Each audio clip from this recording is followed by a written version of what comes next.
আজকে যে পরিস্থিতি হয়েছে ক্যাম্পাসে, অ্যাটলিস্ট আপনারা যদি কেউ দেখতেন, বিশ্বাস করেন আপনারা সারা জীবনের জন্য এই ছাত্রলীগ জিনিসটাকে যে কি পরিমাণ ঘৃণা করতেন বা ভয় পাইতেন আপনারা জানেন না।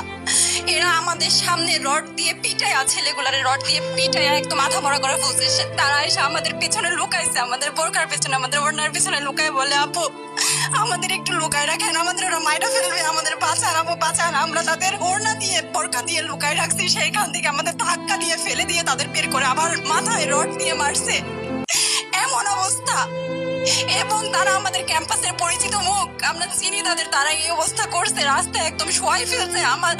আমাদের হলের মেয়েদের বুকে বড় বড় যে আস্ত ইটগুলো বুকে ফেঁকে দিচ্ছে, মানে একদম পুরো বুকে লাগছে, এরকম জামা কাপড় ছিঁড়ে ফেলছে, এত বাজে অবস্থা। অথচ আমার ব্যাচমেট, আমরা যাদের সাথে ক্লাস করি, একসাথে বসি, আমি তাদের একটা কথা বলতে দেখি না এগুলো নিয়ে, একটা কথা না। এবং তাদের নিউজ ফিডে গেলে দেখবেন তারা এখন এগুলাই সাপোর্ট